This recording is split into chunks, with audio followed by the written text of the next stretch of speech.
Yo, what's up, everybody? Chris here from Fake Sports News, back at it again with another video. Today, I'm going to be bringing you guys part two of my little major one series, if you will, just going over my, of course, tier list for our teams based on their performance in the CDL placement matches leading up to major one, as well as now bringing you guys a very quick report card video where I rank the teams based on composure, teamwork, and their performance in the 3 game modes. And then don't pay attention to the key because I just left it there just for the vibes, just so you guys get the report card vibes. So basically what I did was I gave the teams like a holistic ranking in terms of like their performance. I tried to make it pretty close to their actual performance in the stage and accounting for like any glaring weaknesses. So without further ado, let's get right into it.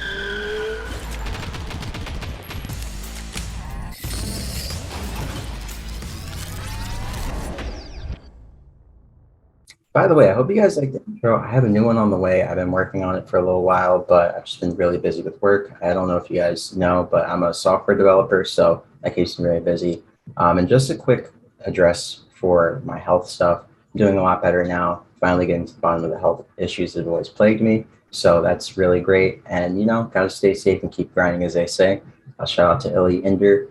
And yeah, without any more distractions, let's get right into the report cards. So we're going to start out with the worst first. Looking at the Paris Legion, as you guys can see, their stage 1 performance, I gave them an F. I mean, across the board, everybody gave them an F. Pay respects. And as you can see in my comments, get Temp some help, man. I'm hoping that Gravity can come in and turn this team around, help them win some matches, because this is really just a sad showing for this organization. And for Donnie Temp, I mean, he's always been a great player. You guys know how much I've always loved Temp. Since Black Ops 4, I said he was a top 5 player in that game. And he's never really fallen off. He's always been a great player. But just looking at their overall skills, their teamwork, not there. Their composure, decent. I mean, their S&D performances have been pretty solid, and they've made some comebacks. Their hardpoint, not good. They're 3-11, I believe. Their S&D, also not good. But they have had some good looks here and there. And their control was their best game mode. I believe they're even. So their control, they can definitely work on and improve that considerably. And everything else just needs to be fully reworked. Looking at our next team, the New York Subliners, I gave them a D-. They were 1-4, but their performances were pretty bad. I really didn't like the benching of Neptune. You guys know, if you follow me on Twitter, I was very vocal about the fact that I didn't feel like that was it. Felt like the move was definitely to just keep building. This team wasn't able to practice when Clay got COVID. Hydra went home. I think he got COVID as well. They've just been plagued with a lot of unfortunate things. The org always seems to have really rough luck every single season. So hopefully the Subliners can get some good luck on their side going into stage 2. But I just think that bringing Neptune back to the team, I think that sub duo is really going to be strong if they do. Hydra and, of course, Neptune. That's a great 1-2 punch that can rival any of the best sub duos in the league. So enough ranting. Looking at their teamwork, I gave them a D+. Their composure, C-. Hardpoint, F, not good. S&D, C, it's been okay. And their control was a really strong point. They have a B+. I believe they're 5-3 last I checked. So their control is definitely something that they can improve upon and use to win series if they improve on their S&D, which is already kind of okay. So they could really win some series through 2, 3, 5 this weekend if they're very, very decisive in their play calling and they just kind of keep doing what worked for them. They've been struggling all year due to a lack of practice. Like I said, benching Neptune as early as they did was very questionable. And I think they need to find a roster that works and stick with it. But I think they'll likely improve with time. So looking at our next team, of course, that being Minnesota Rocker, I gave them a D+. I think they have some encouraging things going for them. Attach and Sandy, their sub duo, is playing very well. And as we know in Call of Duty, getting your sub duo on the same page is one of the most important things because as an AR player, usually they find their footing at some point throughout the year. It's a little bit of an easier role to play since it's a little bit slower. And, the guys who play AR or Flex, they've been doing this a while and they're very comfortable playing that. And they can also just pick up a sub to help if need be. But this game is very AR dominant. So, I don't know. I feel like the Rocker really need to improve on their controls. You can see in the comments, they're 1-5 and their hardpoint, they're 3-7. Last year, they were okay at hardpoint. They were, I think, about 60% to close out the year. They considerably improved after adding Standy. But they just can't get their teamwork together, as I've seen in their series. They're just not on the same page a lot of times, and I feel like Priesta really just isn't comfortable yet. But once he gets comfortable, this team will definitely look a lot different. I think they need to find their footing or make a roster change soon. There's a lot of great talent in challengers. As we see, teams are very, very quick to bring in rookie talent from challengers. We have, I believe, 8 rookies in the league, 9 if you count Gravity now. So I think Rocker really need to use this event as a make or break. And if things aren't going well, they got to cut their losses and pick somebody up.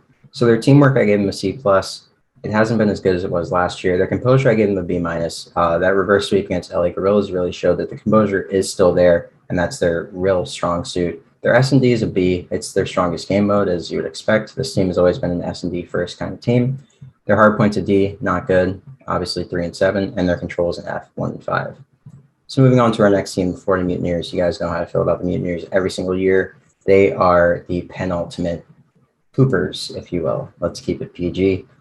These guys play up to the best of competition, but then they get stomped by the grunts. I've been saying this for 3 years, and it's never really changed. It's a weird dynamic that they have in the team. It's a weird culture dynamic. So straight to the comments. Mutineers are a very streaky team, like I said. Some days they look amazing, others they look incompetent. They need to figure out how to play well as a team consistently or make a team change. They did pick up Dave Patty from Challengers, but I just don't know. They have Yeez sitting on the bench. Yeez is a great player. I feel like he might need to get some play time if things don't work out in Major 1.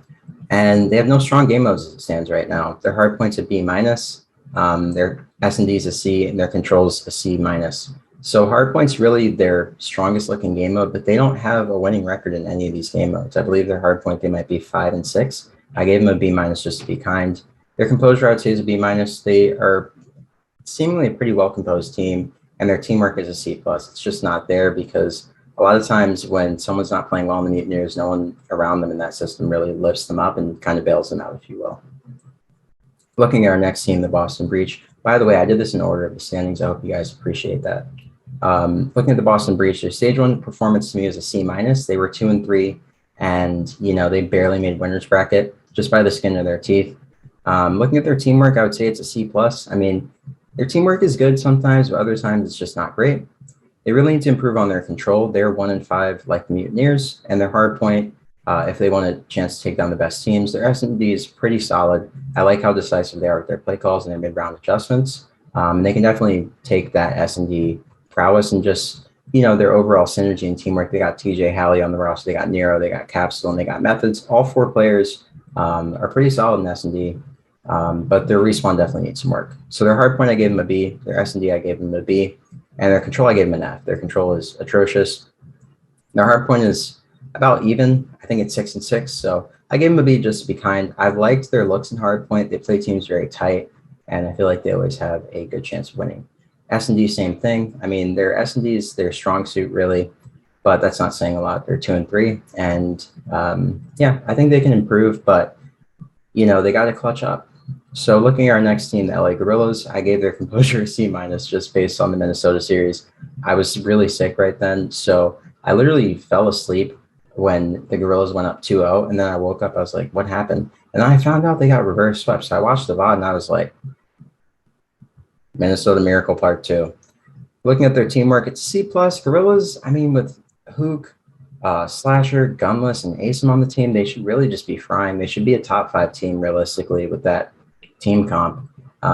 So their teamwork is just not there when I watch a series. Their hard points an A+. I mean, they win a lot of hard points. I believe they're 7 and 4. Their S&D, not it. They're 2 and 6 and 2 and 4 in S&D and control respectively. Based on the comments, Guerillas need to remain strong in hardpoint, figure out how to work better as a team. Their synergy is off, and this is reflected in their 2 and 6 and 2 and 4 records in S&D and control, respectively. So basically, the problem with the Guerillas is they're too slay heavy and not really focusing on the teamwork as much as they should. And this is reflected, of course, in their weakness in team-based game modes like S&D and control, where you have to be a strong team and you have to be very decisive. Looking at our next team, our 6th ranked team, that of course being the Toronto Ultra, they've kind of fallen off the wagon here. I gave their teamwork a B+. Their teamwork has always been their strongest quality, I would say, consistently. Their composure this year has been a C-, in my opinion. Not really there like it was before. They've been getting blown out, and I think mentally they're just kind of in a rut. I think that they will get back Major 1. I think they'll beat the Thieves 3-2, but more on that in a second. Their hardpoint's a B+. Their record in hardpoint has been very good. Their control is also B+. Their control record is also very good. Their S&D is a C. Their S&D has been their weakest game mode, which is kind of a surprise because Ultra has always been a team that was really fundamentally sound in S&D.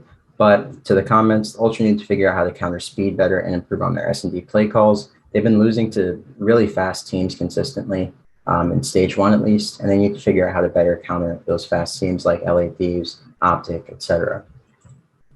They also need to remain strong in hardpoint and control. They've been doing really well in these two respawn game modes, but the non-respawn game mode, that of course being S&D, also shows up twice in a series. So that's really one of the things that they need to work on and improve on because you can't lose both S&Ds. That's just not going to pan out well. If you lose one controller, one hardpoint, done. So they need to improve on that. Looking at the Seattle Surge, of course, that being our 5th ranked team, they really kind of fell off the wagon towards the end of the stage. But their teamwork, I would give an A+. Their teamwork at its best has been absolutely untouchable. They rival Faze and Ultra in that sense. Their composure, A+.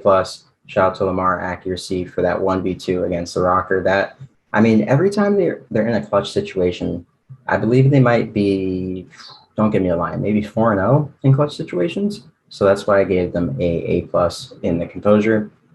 Shout out to all my stats guys on Twitter who give all the super advanced stats and get really nerdy with it. I love seeing that kind of stuff.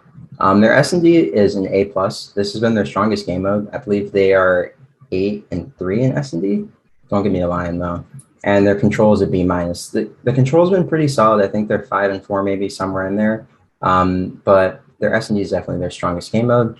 Seattle needs to get back to being dominant in hardpoint. Their control and S&D are pretty solid. I would say their S&D is more than solid, but their control is also pretty solid. And the hardpoint was really their bread and butter before. So I'm not sure what's been going on. Maybe teams have just been adjusting to them, or maybe it's the online thing that's been affecting them.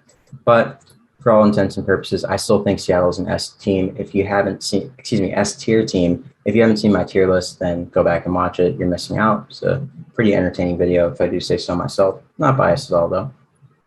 Looking at, of course, Optic Texas. I mean, this is outdated already. Look, Optic Chicago. Hector, can you please stop moving every year? Please. Signed my wallet. All right, looking at their stage 1 performance, I gave them a B+. Oh, sorry, I gave Seattle a B-. I don't think I talked about that. And I gave Ultra a C+, just to go back and address that. So I gave Optic a B+ because their teamwork and composure, their teamwork is considerably improved in this stage. They started out 0-2, of course. Their composure has not been there. That's why I gave them a C+. I believe one of their losses was a reverse sweep. I think their first or second loss was a reverse sweep, so that was pretty bad. Their hardpoint's a B+. Their hardpoint's been very solid. Their S&D has also been surprisingly good. Optic teams are not typically good at S&D, but this year they've been really good at S&D, and I attribute that to Illy being their IGL, making such decisive play calls and just being an S&D great. I mean, he's an all-time great in S&D. What can be said? And then their control is an A+. They've been dominant in control. I think they're the best control team in the game, if I'm being honest with you. And, that's their bread and butter. So looking at the comments, I would say Optic needs to win in the veto stage. In Hardpoint and Search, they have a lot of maps where they have yet to find a win. I believe Gabbatu, they're 0-2 in Hardpoint. And then Berlin, I think they're 0-1 in Search and Destroy. So there are a few maps in their pool where they're 0-1 or 0-2. And they really need to improve on those maps to really strengthen their map pool, because if they get to a grand final, it's a best of 9. You have to play everything. So realistically, Optic needs to win their series in the veto stage until they get to the grand finals, and then hope that some of the maps that they maybe are going to see this weekend, if they get far, they're snuck in, can help them to prepare for the grand finals. Looking at our 3rd ranked team, of course, that being the LA Thieves. I know Xenon is really happy about this part. I gave them an A-. Their performance in stage 1 was amazing. They had a 4-1 record. They looked really dominant in hardpoint. That's why I gave them an A++. They were 13-3 in hardpoint, far and away the best team in hardpoint in this stage. And their teamwork was a B+. Their sub duo, Draza and Envoy, they play very well, but getting their glaring weakness in a second. That's why I gave them a B- or B+. Their composure is an A-. I mean, their composure has been really good. It's been up there with the best teams, and I attribute that to Octane and Kenny being such strong leaders for this team and really getting the sub duo in check. But also Draza and Envoy have always been 2 very vocal sub players, and I think this team just has really good communication, honestly. You have 4 very vocal players who are also very good at their roles, respectively. I mean, the sky's the limit for these guys. They could win majors, I think, this year, and they're serious contenders. Looking at their S&D, That's, of course, the point that I wanted to make. In yesterday's video, I wanted to, of course, leave you guys one, or today's video, I guess, when I recorded yesterday. I wanted to leave you guys wanting something. Pause. But what I wanted to say about the S&D is, of course, here in the comments, the Thieves need to figure out how to get on the same page and search and destroy. The subs and ARs are rarely in sync, and their mid-round play calls are questionable at best. They also need to improve in control. I think in control, they might be even, and then in S&D, not good. So honestly, the issue with the Thieves is that when I watch them consistently, Envoy and Draza are playing out of position, and their mid-round adjustments are just not good. So they don't really play as a team, and they split up a lot. I understand that they like to send Envoy in the flank, and they like to send Draws to like support him by staying close by to get trades, but it just hasn't been working out consistently. Teams have figured this out. Then they isolate Kenny and Octane, and you're in a 3v2 or a 4v2. You're going to win that like 90% of the time. So if the Thieves figure out how to play together better and how to improve on S&D using their numbers and just, you know, their really strong sub duo being followed up by their AR duo, of course, Kenny and Octane, they'll definitely win more S&Ds. And if they start winning S&Ds, they definitely will become the team to beat, in my opinion. I mean, they looked really good in the hard points against Faze. They've played everybody really tight. They're 13-3. I mean, if you can win the 2 hard points in every series and then you improve in S&D, you're going to be a force to be reckoned with.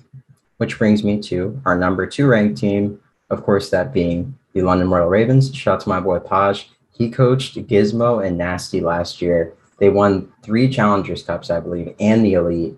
And I knew going into this year that they were going to make an absolute impact on the season. I didn't think they'd be the 2nd seed coming out the gate, but I definitely did think that they'd be a top 6 team at some point in the season, probably towards the tail end. I thought they would pick up a lot of points, just building on the momentum that they would collect playing together with Afro and, of course, Trey Zero. You guys know how much I love Zero. Since Black Ops 4, always been a big supporter of him. Happy to see those guys doing well. You guys know I love Afro, the Black Scump. So I'm really happy to see this team doing well. I love all those guys on that team, especially since my boy coached them. I'm so proud of him for, you know, being such a great coach. Shout out to the coach. I know he's watching.